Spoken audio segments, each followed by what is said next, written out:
കൃഷ്ണഗാഥ സീരിയലിൻ്റെ latest എപ്പിസോഡിൻ്റെ promo റിവ്യൂയിലേക്ക് എല്ലാവർക്കും സ്വാഗതം. അങ്ങനെ പ്രമോയിൽ കാണിക്കുന്നത് സിത്താര തൻ്റെ പൂർവ്വ ജീവിതത്തിൽ സംഭവിച്ച കാര്യങ്ങളെല്ലാം ഗാഥയോട് തുറന്നു പറയുവാണ് കേട്ടോ. അതെല്ലാം കേട്ട ഗാഥ തൻ്റെ മമ്മി ഇത്രയൊക്കെ അനുഭവിച്ച് തനിക്ക് വേണ്ടിയാ ഇത്രയും കഷ്ടപ്പെട്ട് ജീവിച്ച് മുമ്പോട്ട് വന്നതെന്നും മനസ്സിലാക്കുവാണ്. അങ്ങനെ അതെല്ലാം കേട്ട് സങ്കടപ്പെട്ട് ഗാഥ സിത്താരയെ ചേർത്ത് പിടിച്ച് കരയുവാണ്. എന്നിട്ട് സിത്താരക്ക് ഒരു വാക്ക് കൊടുക്കണേ, മമ്മി ഒന്നും കൊണ്ട് വിഷമിക്കണ്ട, മമ്മി ആഗ്രഹിക്കുന്നത് പോലെ തന്നെ നവീൻ്റെ ഒപ്പം ഞാൻ സന്തോഷത്തോടു കൂടി ജീവിക്കും. അതിനുവേണ്ടി എന്ത് കഷ്ടപ്പാട് വേണമെങ്കിലും ഞാൻ സഹിച്ചോളാം. എൻ്റെ വാശിയും ദേഷ്യം ഒക്കെ മാറ്റിവെച്ച് നവീൻ്റെ നല്ലൊരു ഭാര്യയായിരിക്കും ഞാൻ. എൻ്റെ ജീവിതത്തെക്കുറിച്ച് ഓർത്ത് ഇനി ഒരിക്കലും എൻ്റെ മമ്മിക്ക് വിഷമിക്കേണ്ടി വരില്ല. അതിന് ഞാൻ സമ്മതിക്കില്ല. അങ്ങനെ പറഞ്ഞ് ഗാഥ സിത്താരക്ക് ആ വാക്ക് കൊടുക്കുവാണ്. അത് കേൾക്കുന്നതും സിത്താരക്ക് ഒത്തിരി സന്തോഷമാകുവാണ് കേട്ടോ. അങ്ങനെ പുതിയൊരു ഗാഥയായിട്ട് കളരിക്കിലേക്ക് എത്തുവാണ് കേട്ടോ ഗാഥ. അന്നേരം ഗാഥയുടെ പെരുമാറ്റമൊക്കെ കാണുന്നതും സുഭദ്രയും നവീനും ഒക്കെ നമ്പരക്കുവാണ്.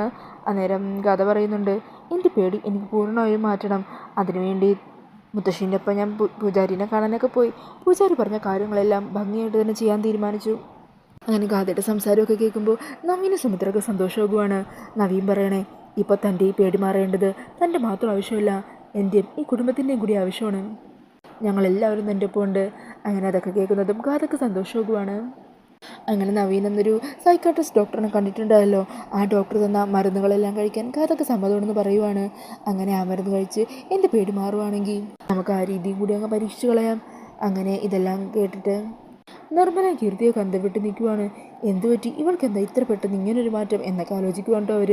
എന്നിട്ട് നിർമ്മല ഉദയനോട് പറയണേ, ഉദയേട്ടാ അവൾ കഴിക്കുന്ന ആ മരുന്നുകളില്ലേ, അത് കുറച്ചധികം സംഘടിപ്പിച്ച് തരാൻ ഉദയേട്ടനെ കൊണ്ട് പറ്റുമോ?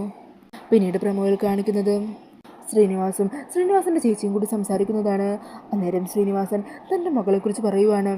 സിത്താരക്കും എനിക്കും ജനിച്ച എൻ്റെ മോള്, അവളെ ഞാൻ അന്ന് ശാന്തിയുടെ കയ്യിൽ ഏൽപ്പിച്ചതാണ്.